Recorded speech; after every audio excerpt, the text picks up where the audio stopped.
Good afternoon, everyone. Welcome to Centennial Advisers webinar. I'm Justin White, managing partner, and I'm joined by my regular contributor, Jason Brooks of Buckhalter.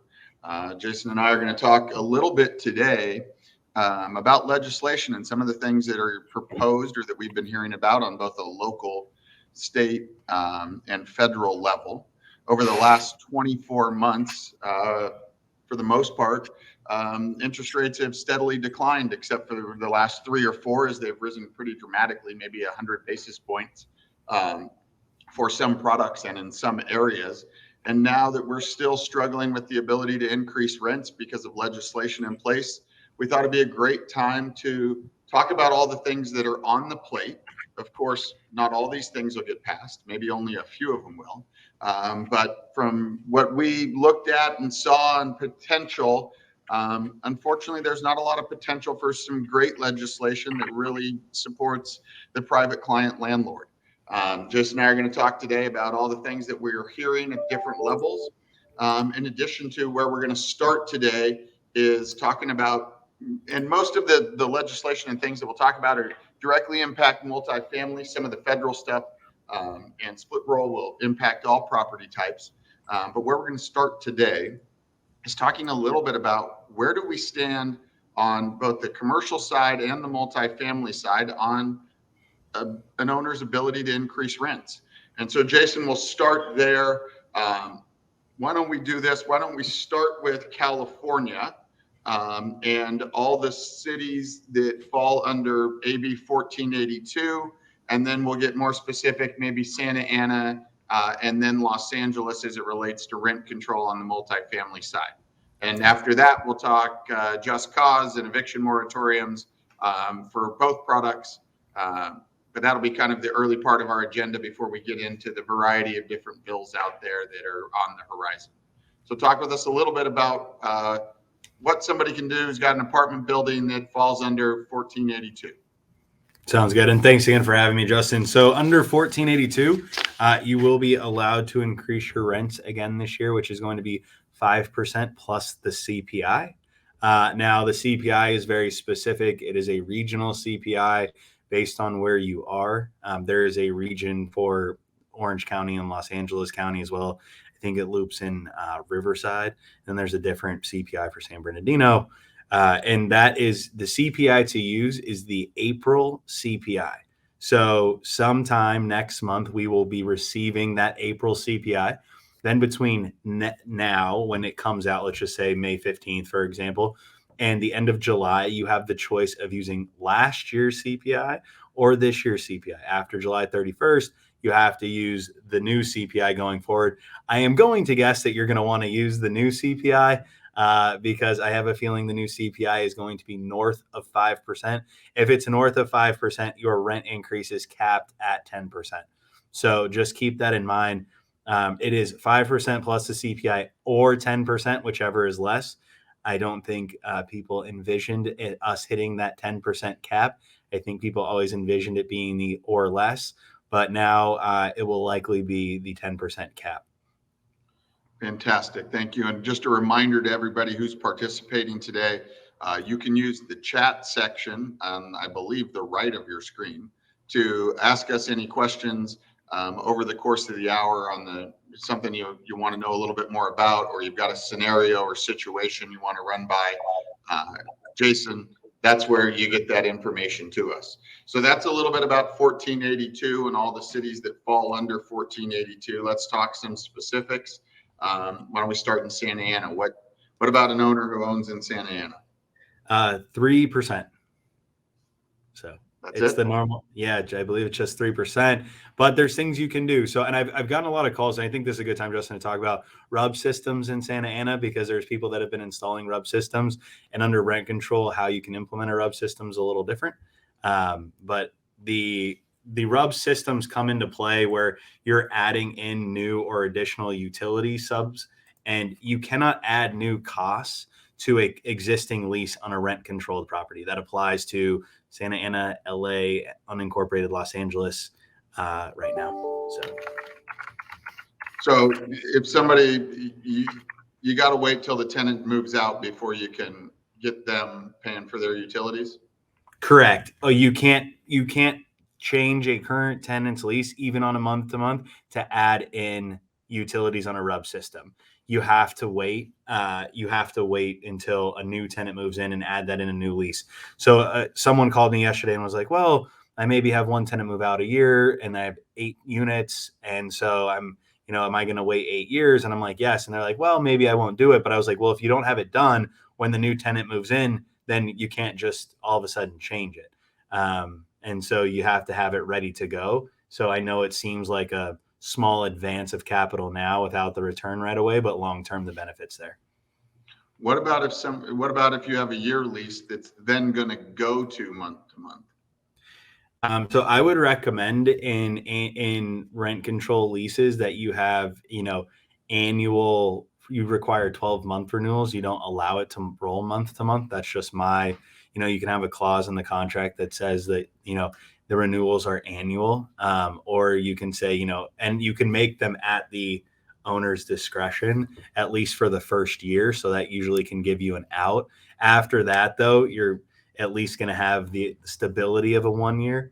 And then you can make minor changes, but adding in new costs doesn't necessarily apply. But you can still make other minor changes to the leases if you want to. That's why I recommend having, a renewal, not just going month to month. All right. And you said 3% for Santa Ana. Now, that's in the either or scenario for Santa Ana, 3% is the high end, correct? Correct. And I have to say, I believe it has to do with the percentage of the CPI if you go below that, if I'm not mistaken. I know that this is fairly new. They just came out with it, like the last 4 or 5 months. But Justin, if I'm not mistaken, I think it's 80% of the consumer price change over the recent 12-month period. Is that sounds about right to me? I think Yeah, on I the believe that's formula. what it is. But right now, with the percentage change in the CPI is pretty high, right? So if I think last month it was 8.5%, right? So if it's roughly that, and you take 80%, it's 6.4. So I think for the interim of this year, you're looking at 3%. Excellent. Let's talk a little bit about LA. There's a lot of confusion about whether somebody can increase a rent in LA. Talk about city of LA. Maybe we'll talk about county too, if you want to cover both of those separately. What are we seeing there, and what are you advising clients who haven't raised a rent in 24 months? So unfortunately, the rent freeze in LA RSO goes through the end of the year. I believe that also applies specifically to unincorporated LA County as well. But if you're under a 1482 building outside of RSO, you're 1482 regulated, and then you're also seeing in newer Class A, people can raise rents as well.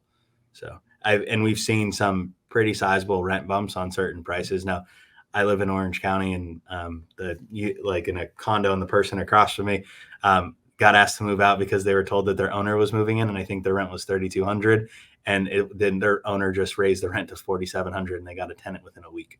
So it's less than 15 years old, so there's less restrictions, but it's kind of crazy some of the rent numbers you're seeing on the increases on the Class A properties.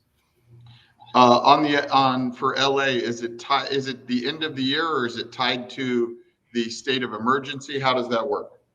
So it's currently tied to the state of emergency, which is the end of the year for now. So yeah, I mean, I think the question you're leading to, Justin, is could it get extended again? And the answer is possibly. There is a large mayoral election, as many of you know, coming down the pipeline. And depending on who wins the election, I'm assuming we will see different results depending on who the victor is. So, how do they know the emergency is going to continue till the end of the year? I think it was an arbitrary decision. So, okay. I think that's more of a political answer than a legal or substantive answer. But no, I think that right now they're more concerned about trying to protect tenants and tenants' rights, as we will see with some of the other laws that we are going to discuss this afternoon. Awesome. Thank you for the update on rent. I'm surprised that we don't have a question in the chat yet that somebody's asking about their ability to increase the rent on a unit. But I will ask you now, let's talk about evictions, just cause, eviction moratoria, things like that.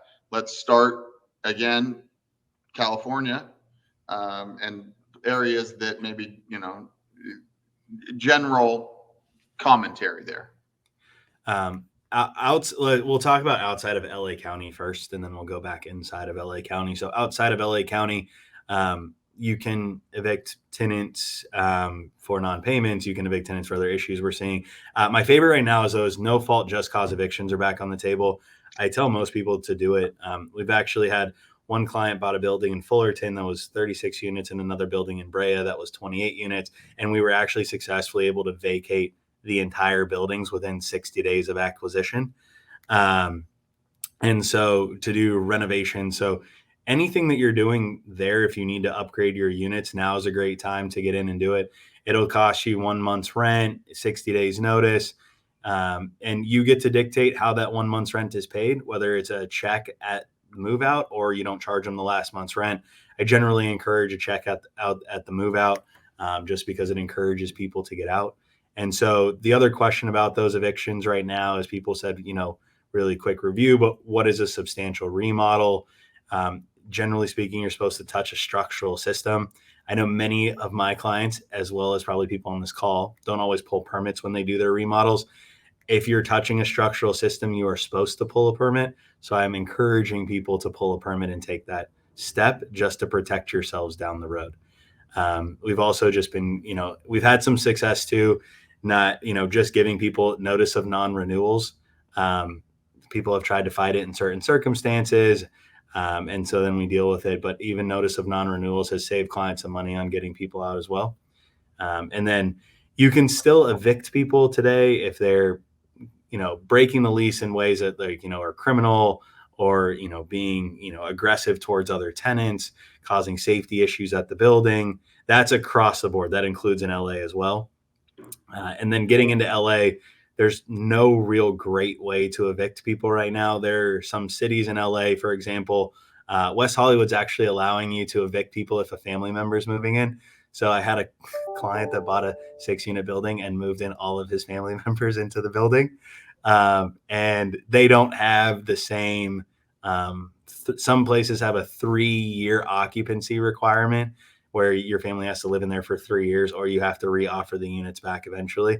But that's the one way to get in. But right now, cash for keys is the best in LA County, that's unincorporated, or LA City. What are you seeing as the amount it's costing on average to get somebody out?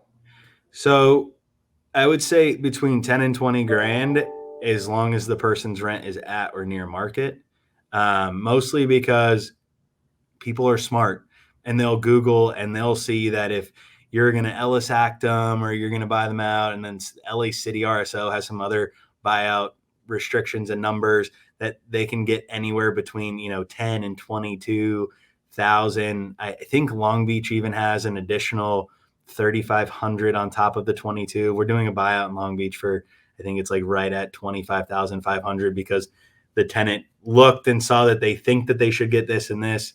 At the end of the day, the client was just happy to get the person out. So the number they thought was reasonable. We could argue that it was legally not the exact number, but that one was 30% below market on a 2-bedroom, 2.5 bath. So that one was 25, but I'm seeing mostly on stuff that's at or near market, 10 to 20,000.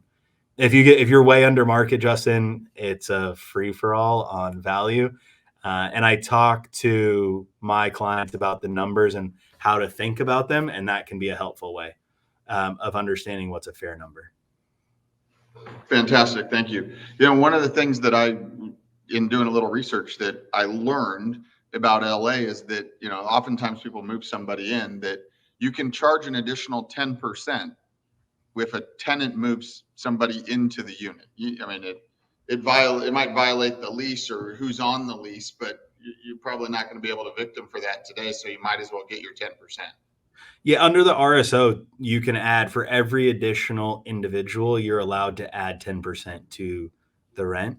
Now, in the past, you can't evict for it, but in the past, in other parts of LA and Southern California, if they started adding individuals into the apartment, that weren't on the lease, you could evict for it. But under the COVID protocols, Justin, you were allowed to bring additional family members and pets in without being evicted. I'm not sure, no one's challenged it yet, but I'm not sure how the cities or the counties intend to handle now when, restrictions are lifted, if you still keep those people in your unit or those animals, but we will find out over time. All right, awesome. We got a couple questions. Sure. Rocky's question is, can I evict a tenant in Bellflower for non-payment of April rent? Let me see. Is Bellflower's Orange County or LA County? Bellflower's LA County. So we can specifically look, Rocky, to see if Bellflower has any of their own restrictions or not, and I can get back to you with a specific answer on that. I know some cities don't have their own restrictions. I don't think like Long Beach, for example, but Long Beach said that we're just adopting the LA County restriction. So I'll have to get you an exact answer, but it is possible that you can evict them for non-payment of rent.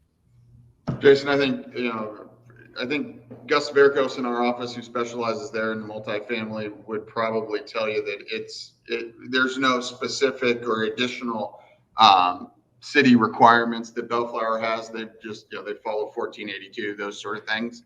That being the case, get them out, right? Yeah, absolutely. And Rocky, I'd call Gus, and Gus, myself, and I can jump on a phone with you, and we can chat through it. Awesome. Christian's got a couple of questions here. What about Section 8 tenants or other assistance? I'm trying to vacate a building for remodel in LA, but not sure how to get the tenants out besides cash for keys. So Section 8. So let's talk about Section 8 tenants. If they're outside of LA or LA County, can we increase rents to them? You can, but this looks like it's in LA though. So, but yes, outside of LA, you can. And remember too, Section 8, there's two kinds of Section 8. There's Section 8 contracts, and those sit on the building. You'll know that because your building has it when you buy it. Those don't exist very often anymore. It was how the program started originally. What you'll see now is Section 8 vouchers. And those are where the tenant has a voucher, essentially, that's worth a certain amount of money. From my affordable housing days, you can call and talk to the Section 8 housing administrator if you think that the market rent is above what the voucher is worth, and they can actually possibly increase the amount of voucher on a monthly basis for you. So when we would buy affordable housing buildings, one of the first calls we would make is to the local housing authority that administered the Section 8 vouchers. And we would say, look, here are all the comps in the area. Your tenant's voucher is below the comp. We can't charge a market rate rent, and we could generally increase the rent. So that's something to keep in mind if you do have Section 8 tenants, just a little trick. But right now in LA specifically, unless the tenant's breaking the law or a safety issue to other tenants, cash for keys is going to be the way to go. The other option too, Christian, to keep in mind, if you don't mind having the Section 8 tenant potentially, is remodeling the units that you have vacant and moving that Section 8 tenant from an unremodeled unit into a remodeled unit. And then to see if you can bump their rent too through the voucher program like I just discussed. Great idea there. Thank you. Question for you before we get into some of this legislative stuff. For the last 2 years in LA, somebody owns a multifamily property. They haven't been able to increase rents, and they haven't been able to get people out that aren't paying. Are you seeing your clients and our other attorneys in your firm seeing clients start to move their equity either out of LA and into other parts of Southern California or out of the state entirely? Because we're headed into 36 months of not being able to increase a rent, and in a lot of cases, people just still not paying. Right. So yes, Justin, what we're really seeing is people that have a larger portfolios have their own management system or a really great management company that they work with, in-house management. If they have any of those, they're okay being aggressive within the market because they're willing to pay numbers for cash for keys. They have plans. They're sophisticated in that. But a lot of the capital that is not, actively managing their buildings anymore, and this is something we've talked about a lot, is either moving out of Los Angeles County and the cities within it or out of the state completely and just looking for landlord friendly opportunities, whether it's in multifamily or other asset types. And you'll see with some of the potential laws that we're talking about today, and there, it's currently April 28th, and these would go into effect if they pass January 1st, that people are really starting to consider, what does my portfolio potentially look like outside of California because of these restrictions or these potential laws coming down the pipeline. Any particular examples that you have clients working on right now?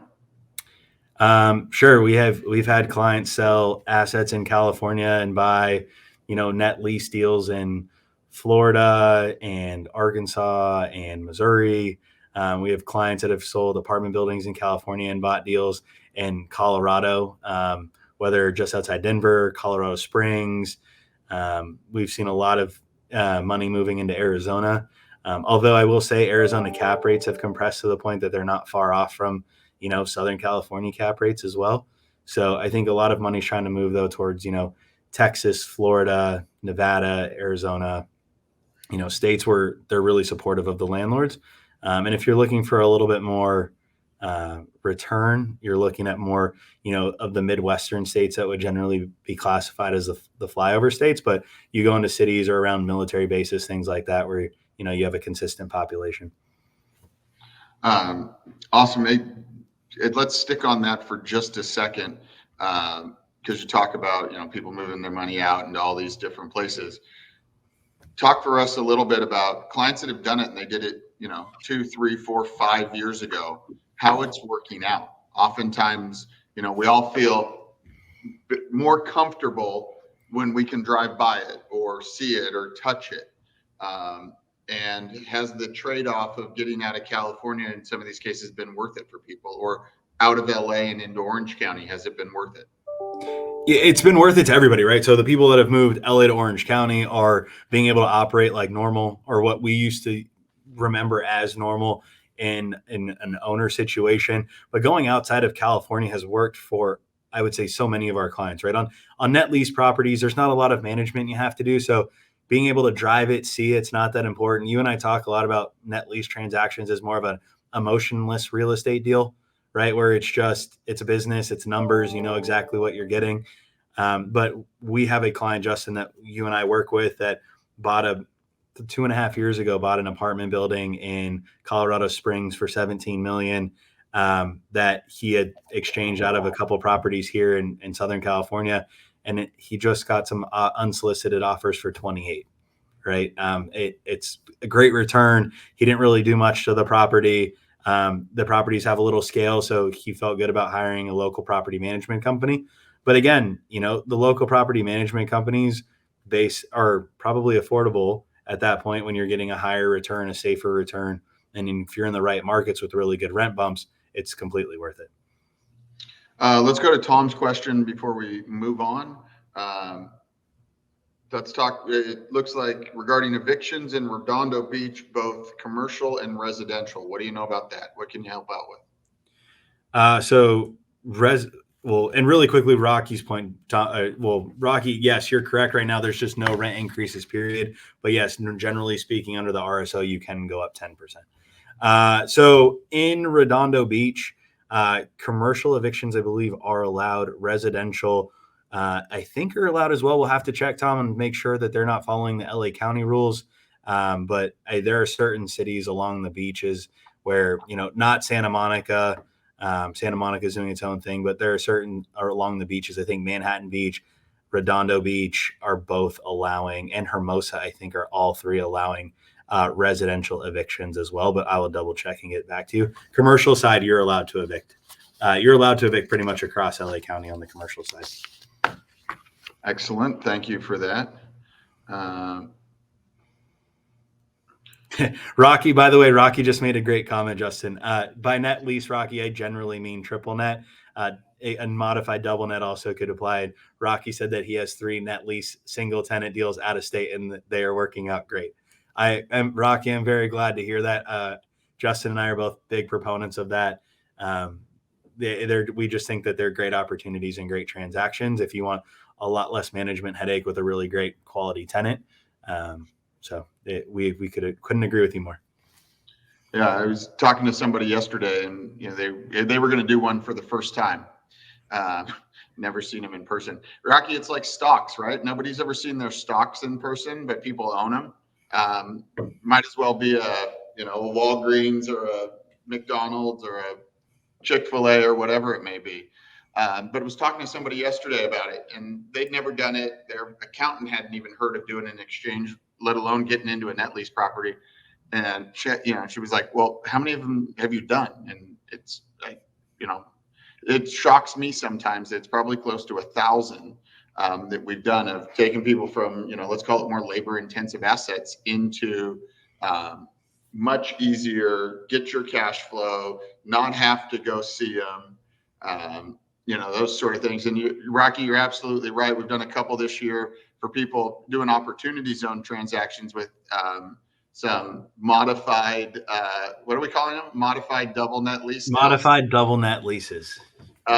Where we set up the inspector, we go out and meet them, look at it pre-construct or while it's under construction, the whole bit with somebody. But there's a lot of information out there about these things, and I think that there's a lot of now track record of people that had more labor-intensive assets now starting to own these and being really happy. I mean, Rocky's been making a bunch of comments today. 24 years ago, I was calling Rocky regarding his properties in Long Beach, when I was fresh out in the business, and to see that he's moved some of that equity into things that make it easier, it's pretty darn awesome. Jason, one more thing before we get into the different legislative options, and we're going to put a question up here in a second, I believe, for everybody. If you chime in on one of our polls, I would appreciate it. But Jason, you were involved a lot in apartment owners getting money from the state for their COVID no pays. How is that process going? You've now been, I feel like it's a year now that we've kind of been seeing this and doing this. How timely are people getting money? In some cases, are they still getting money from last year? Give us an update on that. So we've actually had people still getting money and still staying on it and continuing to get paid. We actually had a property down here in Fullerton where a person applied for the first time in January of this year, I think it was, because the money or the timing originally was expiring March 31st, and they applied in January, and we got all the money like April 17th, I think it was, for January, February, and March. And so they're still paying. The good property management companies that you work with have a system down where they're getting the money efficiently and quickly. Some of them have even, I think, just built like a strong relationship with the claims administrator so that they make sure their forms are filled out correctly the first time. It doesn't get sent back. So the money's flowing in pretty well now, Justin. I think they've got it worked out. I mean, a lot of the clients are saying that they're still having really good collections. There was a dip in collections right around the end of the year into the beginning of this year, but I think around the holidays, you generally see a bit of a dip in collections anyways. So I don't think it was unnormal, but. Awesome. We will get into some slides now with the variety of different proposals that are out there. As we do that, Jason, would you like to share your comment you made to me after we sent this deck over of potential legislation? That'd be a good starting off point. So I said the deck is really great and it outlines everything really well, but today might be a little bit depressing. And I think it's going to be a eye-opening situation for all that attend and or watch this after the fact, because if just a small amount of these pass, it will have a drastic impact on the way that real estate operates in California, the way business operates in California, the way we operate our businesses. So I hope that none of these pass, but we'll walk through them and just know that that there are some really difficult things in the pipeline. And that's what I'd kind of suggest is over the next half hour as we just kind of go through a lot of these, keep score on what's good for the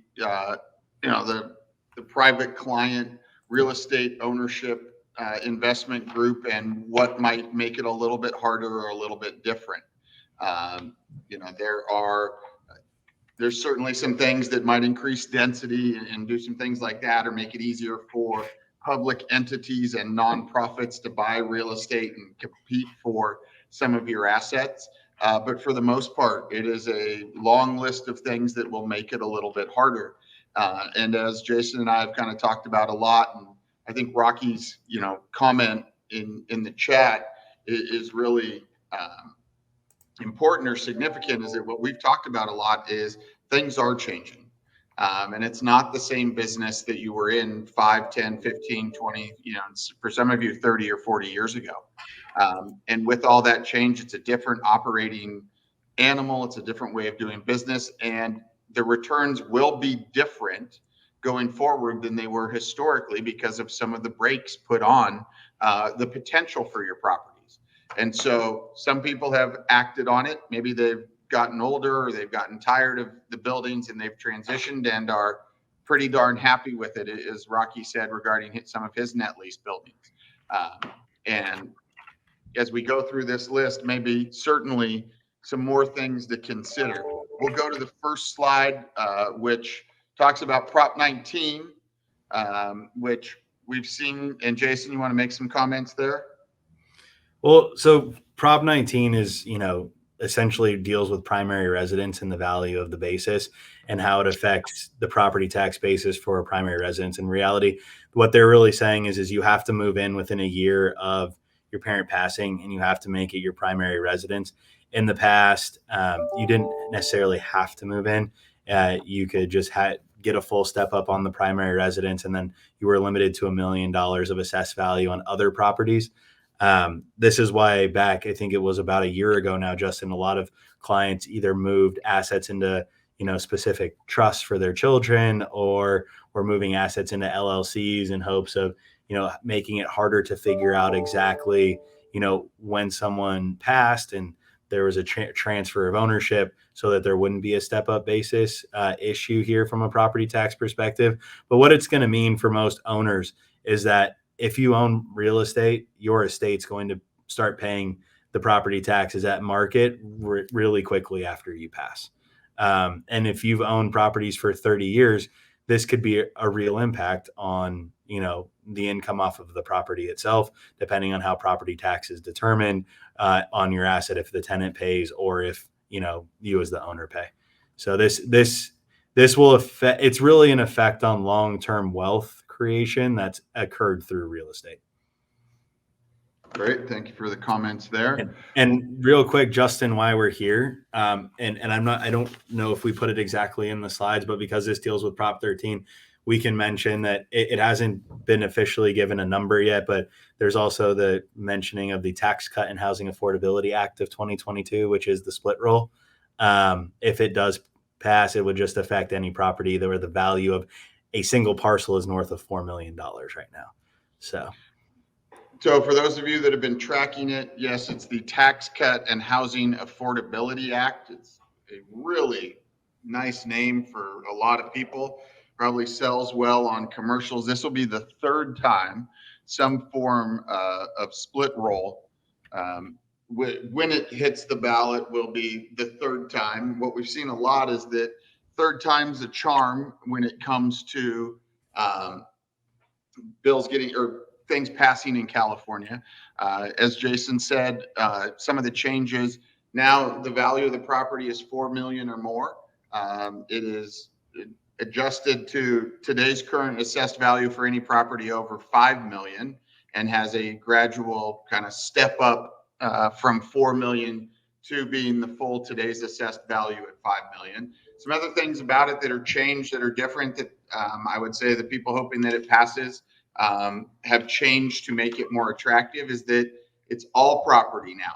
So houses, industrial, multifamily, any variety, any type of property in California that has a assessed value of more than 4, we'll start to see some adjustment to the property taxes based on today's current assessed value, and anything over $5 million. We actually did an analysis for a client recently who had owned their industrial building for 35 years, and they were paying, I want to say it was $15,000 in taxes on the property. And in looking at it, what would happen, and they thought they were making great money.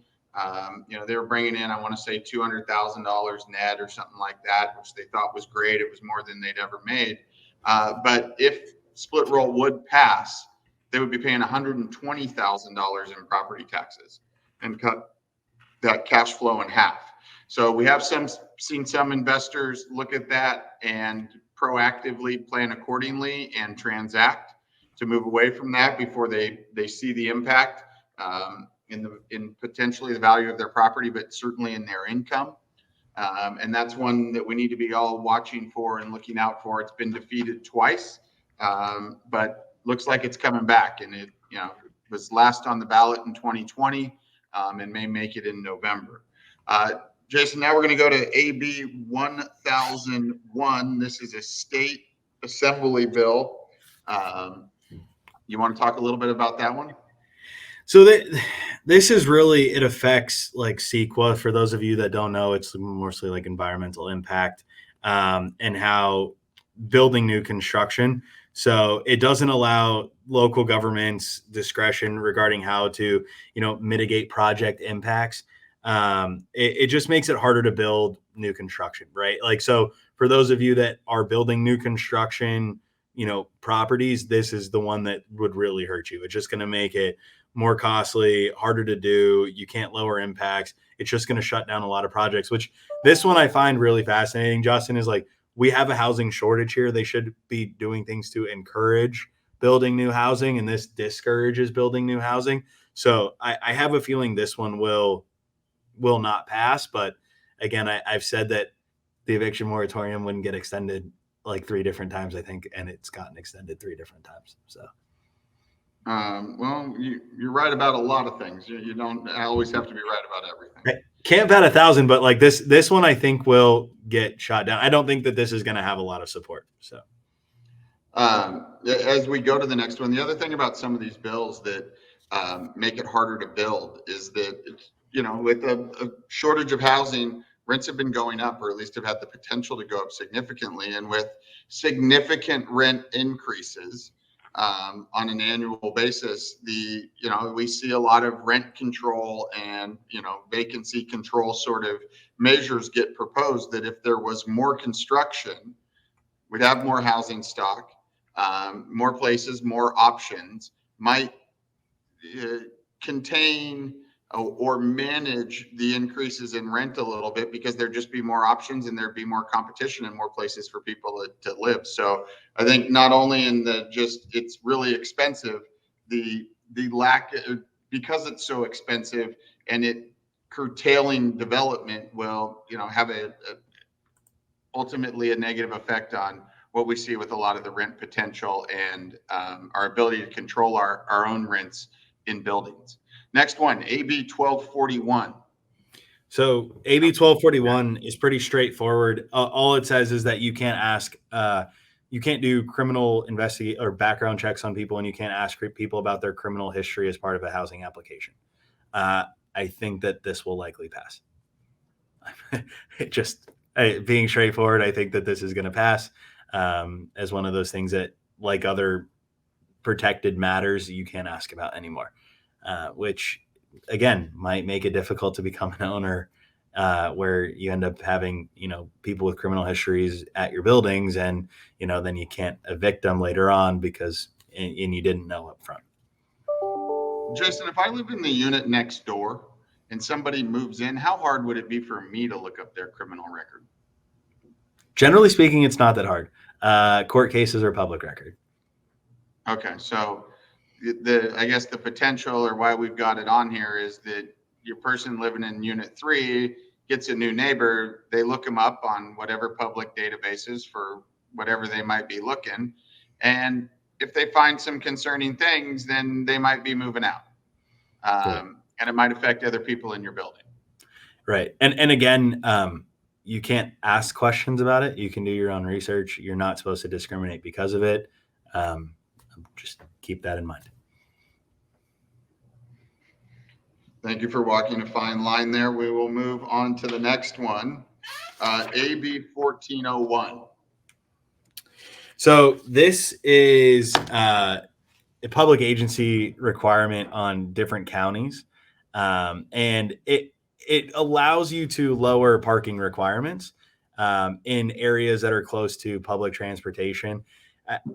there's already like TOCs in Los Angeles, so a lot of this would be like that. But I think what also the encouragement is if for this, I think the actual base encouragement, Justin, is if you can repurpose a building, the building would normally be underparked, right? And if you can take a piece of real estate that's like underutilized, and it would normally be underparked, and you can convert it into apartments, and you can't create more parking, but if you're close enough to the public transit, you don't have to meet certain parking requirements. And so I think that this could pass, but again, I'm not really sure where people want to go with it. So. It's interesting in a, kind of a freeway-based community like we are in Southern California. I heard something fascinating the other day, which I heard it. I'm going to at least believe it's true for the purpose of this conversation, that a car was a very significant factor in somebody's ability to, make more money, get better jobs, et cetera, et cetera. And that a lot of the legislation we're seeing that is going to increase housing comes at the expense of parking, which if a car is critical to somebody's ability to, succeed and get better jobs and access better jobs, that it's somewhat probably counterproductive for people to not have a lot of parking.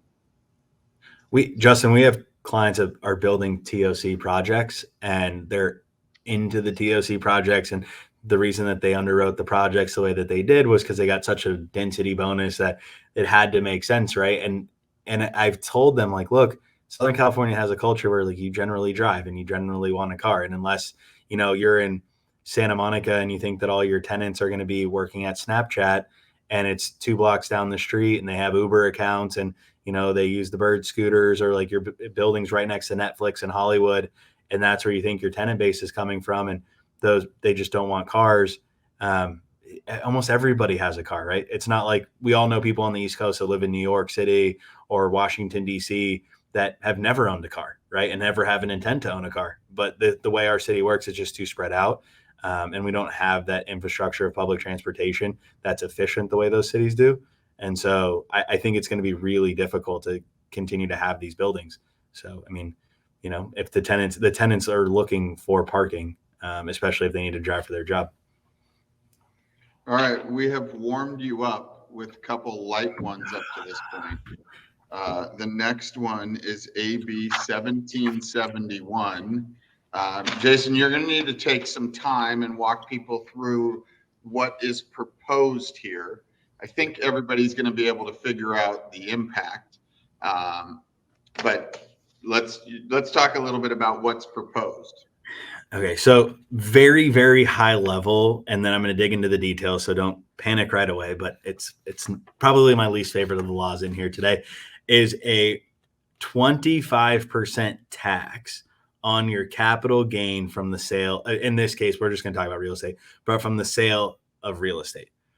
It is going to be an additional 25% tax on top of all the other taxes that you pay. Now, their goal here is for people to target people that own properties for short term, right? So I think I heard it called the flipper bill the other day, for really like trying to target people that flip houses. But the way it actually affects people is if you own a property for under a certain amount of time, you're going to pay this 25% tax. And then if you own it for less than 3 years, and then over a 5-year period, the 5% of this tax rolls off. So if you hold it for 8 or less, this wouldn't apply to you. Or sorry, 8 or more, this wouldn't apply to you. 8 or less, that will apply to you. And they're talking about taxing any real estate, one resident or more, unless the property has, I think it's 15% affordable housing restrictions on it, with a contract that was put on as part of the acquisition. There's a whole formula that goes into getting you out of this. The part that I find the scariest, Justin, and my family owns some 1031 exchange accommodation companies, is even if you're 1031 exchanging, they want you to pay the tax, which would therefore violate the exchange unless you can come up with the amount of that tax bill to reinvest into your exchange. Because then the exchange is going to look at the amount that you pull off the table for the state tax as boot that you took. So then you're going to owe federal tax on that money as boot. and you're only going to be able to exchange a different portion of it. So it actually, you're not saved by exchanging, because the law actually says even if you do a qualified 1031 tax deferred exchange, this tax will still affect you. So it's a 25% tax. It rolls off after the 8th year. And it's real, in reality, the way it's currently written will affect all real estate. It's a huge one. This was the one that caused me to pick up the phone yesterday and say that it was really depressing.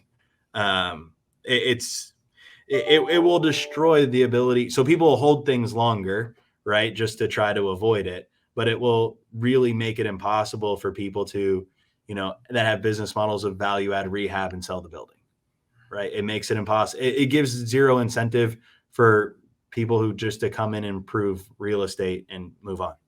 So. All right, we will move on to our next one now. We've just opened up a new poll question. Just want to give everybody a little perspective. I'm looking at the answers on number 2.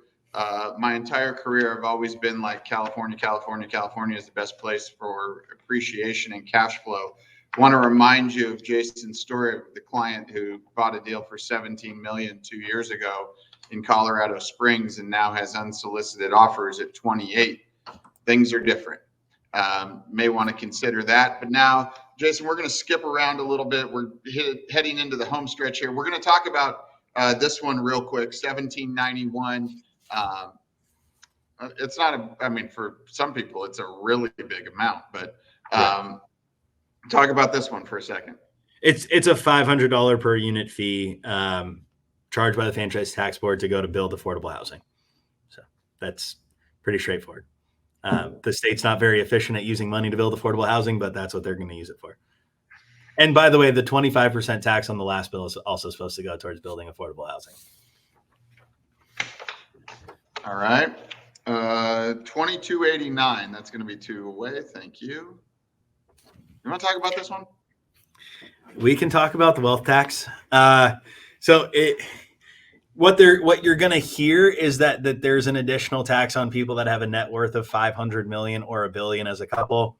That's right away. So starting January 1st, 2023, if you have $1 billion net worth as a couple or a $500 million net worth as an individual, and by the way, that's global net worth, you're going to pay the state of California between 1.5 and 2.5 or 2% annually on your entire net worth. Now, what they don't tell you is by 2025 or 2026, it rolls down to 25 million as an individual and 50 million as a couple. While that sounds like a lot of money, there's a lot of people that have built up net worth in real estate that is tied into the real estate, and figuring out how they're going to determine the value of that real estate is unknown at the time, right? So it might not just be your basis on what you paid for it.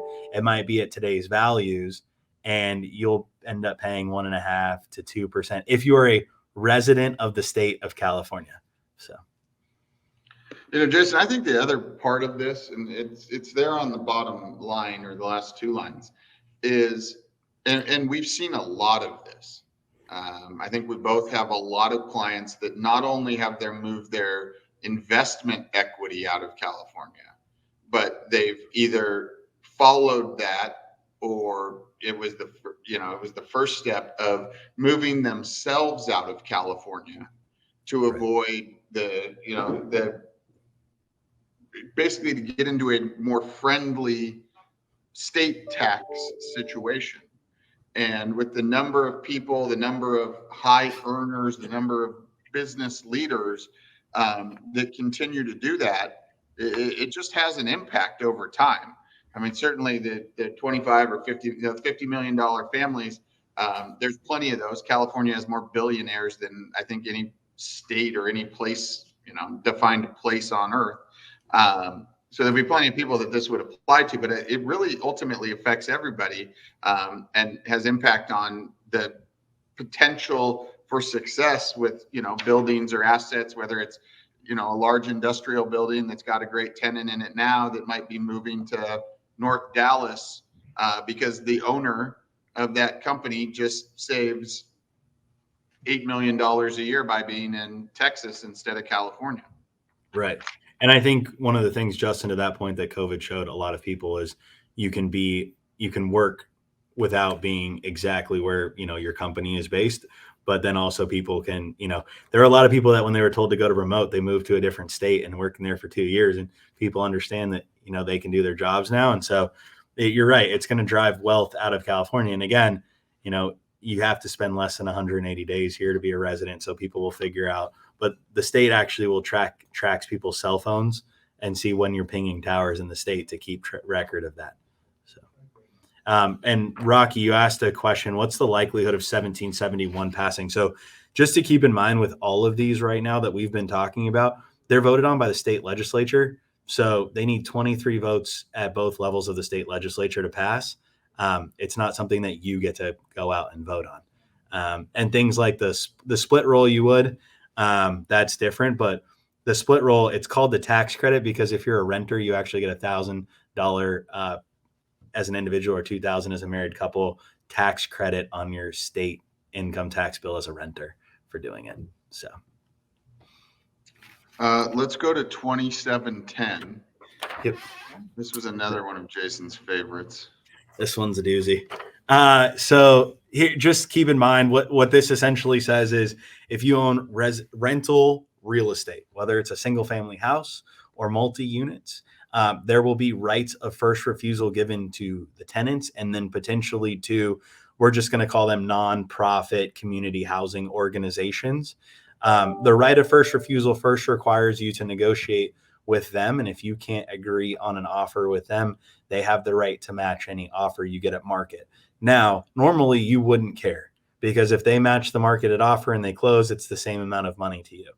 But why you care is two reasons. One, no buyer wants to be a stalking horse, right? And they don't want to go through the work of putting an offer together just to get the rug pulled out from underneath them. The second reason you care is because if you are notified of the intent of the purchase by one of these housing organizations, they have the ability to tie the property up for a year trying to secure their financing to buy it. So, and if they don't close, then you just wasted a year where your property could have gone down in value or you might have lost the buyer that you wanted. So that's just this is another one that I think is going to really make it difficult. And I think, Justin, your comment was there's a chance if this passes that, 5 years from now, the state owns 5 to 10% at least of, the overall housing inventory. I just went up to question number one, everybody's prediction on how interest rates will change. And that if this were to be in effect this year and you gave the nonprofit or whatever, their first right of refusal, and in January they got that opportunity and they didn't do it, they didn't free you up to do anything into December, everybody who answered thinks that it's between a 1% and 2% increase. So if they ultimately pass and say no thanks and now you still want to sell and you're back on the market, how much your value may be negatively impacted by that interest rate change. This is a powerful one to me. I think it's a bigger one than it may seem on the front end, but when you really dig into it, is going to significantly change the landscape for owners of property. Jason, we have 6 minutes left. Let's go to 2840. Okay. So 2840 is going to make it extremely difficult. Under the guise of environmental protection, is going to make it very difficult to build warehousing and logistics facilities across the state of California. We have one of the largest ports in the world off of our coast here in LA. Warehouse and logistics is a huge part of our economy. Shipping and receiving is a big part of our economy. As many of you know, like Amazon deals, like everybody wants an Amazon deal. Everybody wants a, last mile center, whatever it is.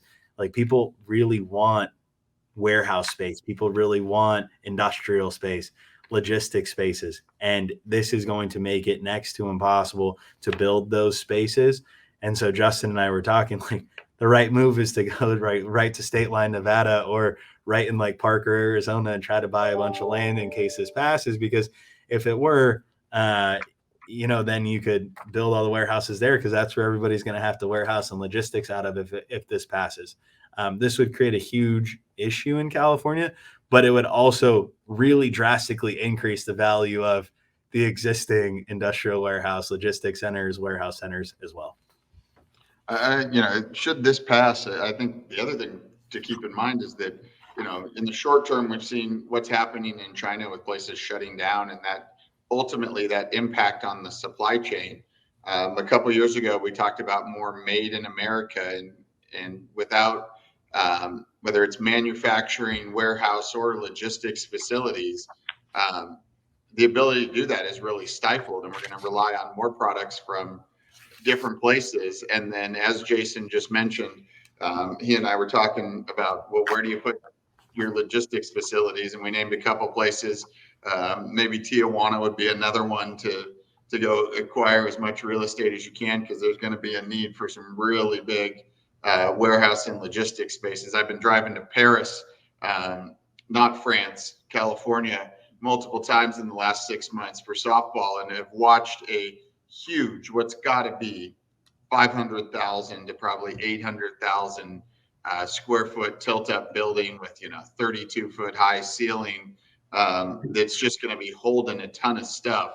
And you think about the continued need and demand for that, that if we're not going to have that, it hurts jobs. It makes everything more expensive as well. All right, Jason, we've got 3 minutes left. A year ago, we talked about potentially the repeal or the elimination of 1031, and we avoided it. But I heard somebody say the other day, have you seen what's in the latest budget proposals? You want to make any comments on that? I have not seen what's in the latest budget proposals, but I will say, if 1031 exchanges are repealed, it would crush our economy. It would not only in the state of California, but nationally. If we are on the verge of things slowing down, that would just be the icing on the cake economically. I think there's an Ernst & Young study that came out last year that said like revenue would go, or what was it? Yeah. If there was no 1031, it would affect the economy by $13 billion annually.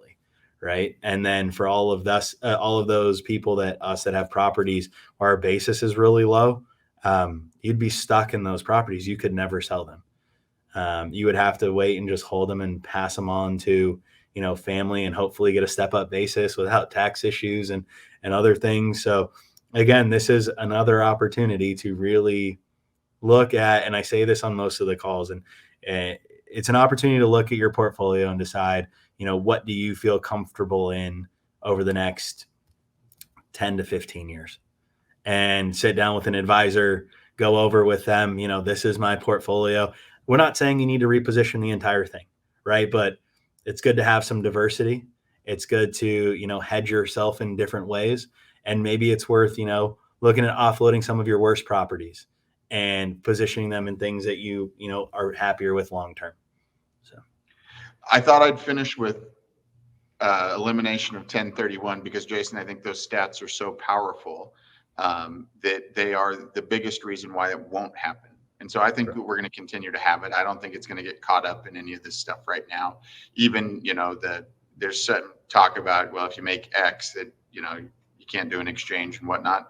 I don't think any of that's going to happen. I think the 1031 exchange is going to continue to be here. I think that, we've done now millions of them over the last 40 or so years, and really, firms like ours and a lot of other good ones out there have figured out how to do this in a very seamless way to help people, as you just said, find better opportunities for their current goals. So that's the good news. We went through a lot of things that could potentially be bad news that we probably want to plan for.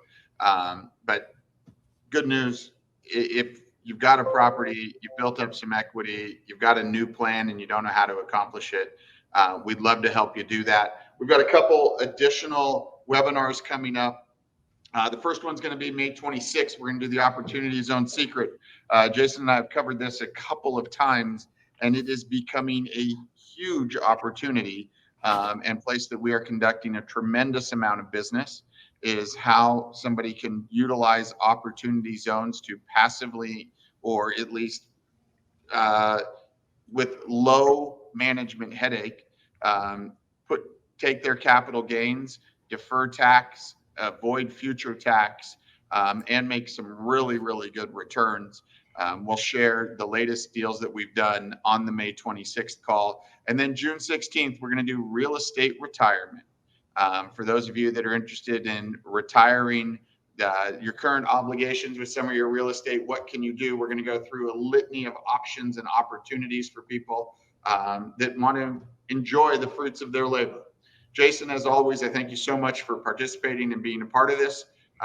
Thank you, everybody, for attending. If there's anything that Jason or I can do, or the people on our team, please reach out to us here at Centennial. Ultimately, we really enjoy helping our clients do better, meet their current goals and objectives, and we'd love to help you do that. Thank you very much. Have a great afternoon.